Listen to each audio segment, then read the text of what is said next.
आपका स्वागत है। मैं हूं यासर बगदादी, हाजिर हूं फिर एक खबर के साथ। बता दें कि आज मुमरा पुलिस स्टेशन के वरिष्ठ पुलिस निरीक्षक के पास भाजपा विधायक वो वरिष्ठ नेता किरीट सोमैया आए थे, जिन्होंने इस संदर्भ में फिर आज शिकायत के आधार पर एफआईआर की मांग की, जिसके पश्चात वरिष्ठ पुलिस निरीक्षक श्री अनिल शिंदे साहब ने आज उनके सामने शहर शेख का माफ़ीनामा व स्पष्टीकरण दिया लिखित रूप में, जिसके बाद श्री किरीट सोमैया ने इस विषय पर अल्प विराम लगाया है। उन्होंने कहा कि स्पष्टीकरण के पश्चात उन्हें इस संदर्भ में और किसी भी सवाल का जवाब नहीं देना है। देखिए आज की इस खबर में।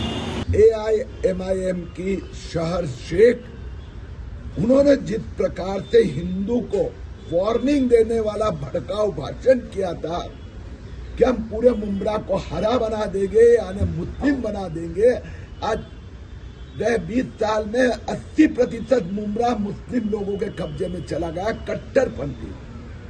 हमारी शिकायत के बाद में पुलिस ने 2 बार शहर को पुलिस स्टेशन बुलाया और अब शहर ने माफीनामा लिख के दिया है, जिसमें उसने स्पष्ट लिखा है कि मेरे भाषण के कारण कुछ लोगों की भावना को दुख पहुंचा है, मैं माफी मांगती हूँ।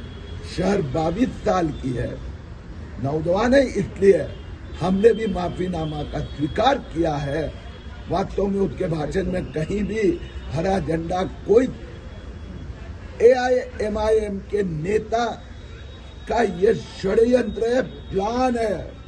मालेगांव को हरा किया, मानकुट को हरा किया, मुमरा हरा होने पर है और अब मुंबई की बारी है इस प्रकार की, जो उनकी प्रवृत्ति को देवेंद्र फडणवीस सरकार चलने नहीं देंगे। भाई साहब, MIM से जो चुनकर आई हैं शहर यूनुस शेख ने जो अभी वक्तव्य जाहिर किया था, जो उन्होंने हरा करने वाले बयान पर जो हड़कंप मचा है पूरे देश भर में, इस मामले को कैसे देखते हैं आप? देखिए, ये तो दादागिरी है। अगर उसने कहा कि मेरी पार्टी का झंडा हरा है और मैं चाहती हूँ कि मैं महानगर पालिका पे या मुमरा प्रभाग समिति पे मेरा झंडा फहरे, तो इसमें गलत क्या है?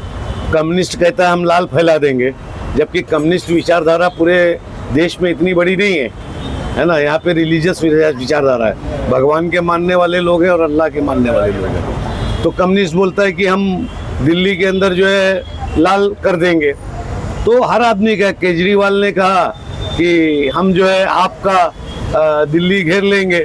तो इस तरीके की वक्तव्य वो पॉलिटिकल लोग करते हैं, और वो तो अभी चुन के आई हुई बच्ची है जो हादसा से उभरी है, न जाने कितना उसके ऊपर दबाव था, कैसे कैसे मानसिक संतुलन कितना उसका वो था, फिर भी वो बच्ची ने बहुत बेहतरीन बयान दिया है। लेकिन उसको जो है हमारे जो लोग हैं वो हजम नहीं कर पा रहे हैं, उसकी पॉपुलैरिटी को हजम नहीं कर पा रहे हैं। इसके लिए जो है उसको बदनाम करने को एक ढूंढा गया और ये भेजा हुआ षड्यंत्र है।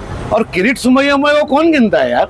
वो पुलिस स्टेशन में आते हैं, पुलिस वाले डर जाते हैं, बोले देखो हिंदू वाहिनी के लोग आ गए, ये आ गए, विश्व हिंदू परिषद आ गया, बजरंग दल आ गया और अब पुलिस स्टेशन घेर लेंगे, हमको परेशान करेंगे, NC ले लेते हैं।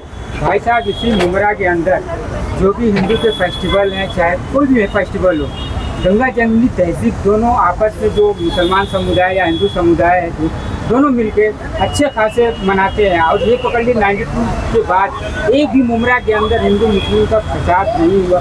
कहीं ना कहीं ये माहौल खराब करने की कोशिश नहीं। देखिए, ये तो हमारे शहर की खूबसूरती है कि मैं सारे त्योहारों में हिंदू भाइयों के जाता हूँ। कोई भी त्योहार होता है, चाहे डांडिया का त्योहार हो, चाहे क्या नाम है अपना वो कृष्ण जन्माष्टमी हो, रामनवमी हो, मैं हर जुलूसों में जाता हूँ, क्योंकि ये हमारे देश की खूबसूरती है। हमको वो हमारे यहाँ आते हैं, हमको और यहाँ की बात का जवाब तो यहाँ के हमारे हिंदू जो पुराने घराने हैं यहाँ पे, राजन केनी परिवार है, सुभाष भोईर परिवार है, क्या नाम अपना नाना दादा परिवार है, तमाम भगत परिवार है, भोला पाटिल है, आनंद पाटिल लोग हैं। तो इस तरीके से यहाँ पे जो पुरानी समाज के लोग हैं, पुराने हिंदू जिन्होंने इस शहर को बनाया बसाया ना, वो इसका जवाब देते हैं। किरीट सोमैया का जवाब वही लोग देते हैं, हम लोग तो देते भी नहीं उनका जवाब। नहीं भाई साहब, लोगों ने शहर शेख ने कहीं ना कहीं माफी मांग लिया है। किरीट सोमैया आज फिर पुलिस स्टेशन आए थे, उन्होंने मीडिया को जानकारी दी कि हमने शहर को माफ कर दिया। देखो, दहशत फैला के, डरा के, धमका के, यही तो चल रहा है ना देश के अंदर।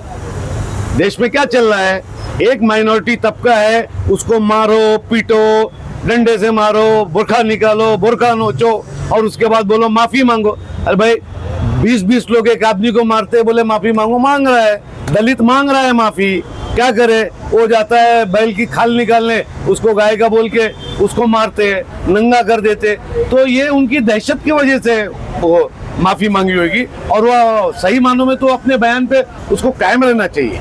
सैयद साहब, किरीट सोमैया और निरंजन डावखरे जब भी मुमरा में आते हैं तो मुमरा में जातिवाद रंग देने के लिए आते हैं और उस पर मामला दर्ज करने नहीं, ऐसा नहीं है। किरीट सोमैया वो नहीं आते यहाँ पे, जो है वो जादव भी आता है, अविनाश जादव भी आता है। उसको आप लोग भूल जाते हो, उसके अलायंस को आप लोग भूल जाते हो। अलायंस को याद करो ना। अगर घड़ी बीजेपी के साथ थी तो मनसे के अध्यक्ष और ये जादव मेरा वो किसके साथ थे? सवाल उठाओ ना। शहर में विकास कार्य के लिए नहीं आते, सिर्फ जातिवाद रंग देने तो ये लोग इसीलिए आएंगे, ये लोग इसीलिए आते शहर में। माइनॉरिटीज की बड़ी आबादी है ना। यहाँ पे आएंगे तो कुछ इनको मिलेगा, है ना। देखिए वो टोटल फेल हो चुके। बॉर्डर सिक्योरिटी फोर्स किसकी है, उसके बाद बीएसएफ किसकी है, उसके बाद मिलिट्री आर्मी किसकी है? क्यों नहीं अभी तक सारे बंगला, पूरे दुनिया में रंगोइया जो है, रोंगैया मुसलमान ना जिसको बोला जाए, हाँ मुसलमान, वो बोलते हैं कि करोड़ों भारत के अंदर है, उनकी पूरी आबादी 75 लाख है या 90-80 लाख है वर्ल्ड। उसमें अगर देखेंगे आप, जाएंगे गूगल पे तो उसमें बताएगा 90 लाख है। तो करोड़ों यहाँ से कहाँ आ गए ना? बांग्लादेश के लोग कहाँ आ गए? आपकी पुलिस है, आपकी मिलिट्री है, आपकी फोर्स है, आपकी आईबी है। डोभाल साहब इतने बड़े हैं कि वो जाके दूसरे कंट्री में हम हमला कर सकते हैं। अपने देश में ऐसे लोगों को क्यों नहीं निकाल के फेंक देते? ये सिर्फ मुसलमानों को टारगेट करने का काम चल रहा है इस देश में, और यही करके वो एक तबके को खुश करना चाहते। लेकिन हमारा हिंदू भाई, दलित भाई, इस देश का पिछड़ा, इस देश का मजबूर किसान मजदूर ये देख रहा है और इसके लिए इनकी 300 पार नहीं हो पाती है। कभी नीतीश के टेके पे आते, कभी चंद्रबाबू टेके पे आते। इन्होंने सब कर लिया था ना, फिर भी क्यों नहीं पार हुए? तो ये किरीट सोमैया भेजे जाते हैं, है ना। और उनकी आदत है, जब उनको सवाल करते हैं करके भाग जाते।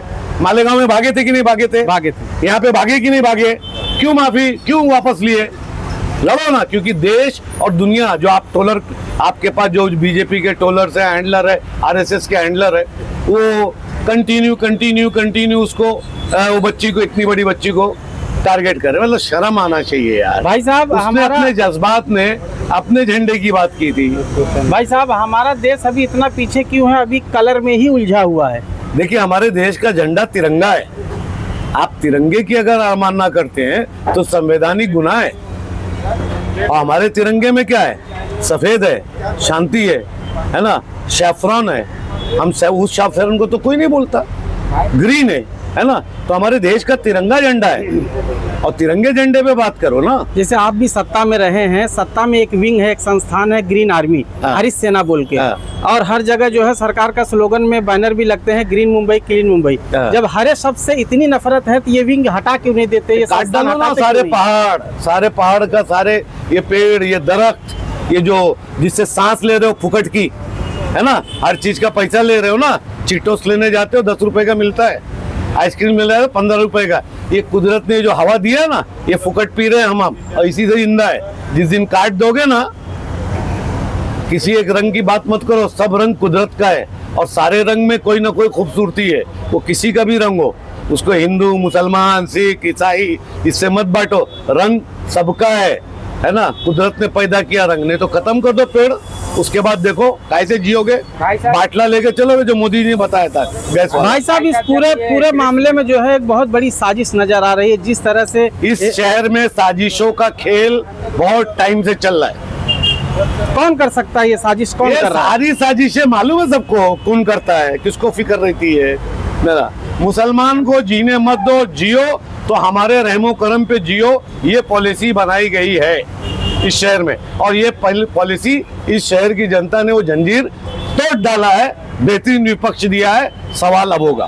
और किरीट सोमैया आएगा, नारायण राणे आए, वो क्या नीतीश राणे आएगा, और 2-4 जो अभी इनके हार्ड लाइनर है वो आएंगे। सबका माल खत्म हो चुका है, कुछ नहीं। अब तो वो बच्ची को ढूंढ रहे हैं, इतनी बड़ी बच्ची। अरे आप किरीट सोमैया हो, आप 3 टाइम के इस देश के सांसद पार्लियामेंट्री हो और आप ऐसे सवाल पे आए हो। भाई साहब, जब कृष्ण सुमैया से सवाल किया गया है कि जितने भी जाति धर्म की कोई भी इंसान है, सबका रंग एक ही है, लाल, तो दाएं बाएं करके उन्होंने जवाब नहीं दिया। देखिए, उनका मामला है कि फैलाना, एक मुसलमान बच्ची को कितना बदनाम कर सकते थे वो उन्होंने किया, लेकिन दुनिया देख रही है। एक बात सुन लीजिए, ऐसा नहीं है इनके टारगेट पे थी, लेकिन दुनिया ने ये भी बोला कि उसने गलत क्या बोली। अरे भाई, हर आदमी अपनी पार्टी का झंडा, मेरा नीला झंडा है, मैं नीला झंडा फहराऊंगा ना। आपका शेफरॉन है, बीजेपी बोलती है कि हम शेफरॉन झंडा फहराएंगे, तो उसमें गलत क्या है? वो बिल्कुल कर सकते हैं ना। मैं बोलूंगा कि मेरा जो है लाल और वो ग्रीन और व्हाइट है, राष्ट्रवादी का झंडा, हम राष्ट्रवादी का झंडा फहराएंगे। हम तुतारी को मंत्रालय में ले जाएंगे, हम घड़ी को मंत्रालय, जितनी पार्टियां हैं, आरपीआई है, वो है ना। अरे हरित क्रांति का तो नारे से देश में अन्न आया यार, नहीं तो गेहूं आता था सड़ा अमेरिका से, है ना। लाल बहादुर शास्त्री जी ने एक नारा दिया था, एक वक्त का खाना छोड़ दिया था उन्होंने, और देश के अंदर हरित क्रांति लाए। उसके बाद गेहूं चावल पैदा हुआ इस देश के अंदर, नहीं तो अमेरिका का सड़ा गेहूं बड़े बड़े जहाजों में भेजाता था, उसको भैंस और बकरी, जो वहां की भैंस और बकरी नहीं खाती थी, तो हरित क्रांति थी। खत्म कर दिए होते हरित क्रांति। ये फालतू लोग हैं, फालतू बातें करते हैं, इनसे कोई डरने और घबराने की जरूरत नहीं। और सुनना, मैं एकदम साफ बताऊंगा, मुसलमानों के लिए मैं अपील करता हूँ, ये डरना होना बंद करो यार। कोई कुछ नहीं कर सकता है यार, कोई कुछ नहीं कर सकता। ये अपनी राजनीति के लिए हमको 1-2-4 लोग को मार देते हैं, 2-4 लोगों को पकड़ लेते हैं, 2-4 के घरे में फ्रिज में घुस जाते हैं कि इसमें गाय का गोश्त था। आज तक साबित हो रहा है क्या? नहीं हो रहा है। तो ये करते रहेंगे, इनके करने से आपको घबराने की जरूरत नहीं है। मुल्क संविधान से चलता है और संविधान से चलेगा। ठीक है, थोड़ा जुल्म, अक्सरियत, एक सीधी सी बात है, अक्सरियत और माइनॉरिटीज, कहीं ना कहीं माइनॉरिटी के ऊपर दबाव हर कंट्रीज में रहता है, चाहे जहाँ हो। पाकिस्तान में हमारे हिंदू भाई हैं, वहाँ पे कहीं ना कहीं हमारे हिंदू भाई को दबाया जाता है। बांग्लादेश के देखिए आप क्या आया, तो बांग्लादेश में भी दबा। तो जहाँ माइनॉरिटीज और मेजोरिटीज रहती है वहाँ पे होता है। पंजाब में ले लीजिए, पाकिस्तान के सिंध, पंजाब में ले लीजिए कि पंजाबी लॉबी इतनी हावी है कि वहाँ के मुसलमान को ही मारती हो। तो ये तो इंसानी फतूर है, और जो इंसान होगा वो किसी को मारने की बात नहीं करेगा। सर, ये भी कहा जाता है कि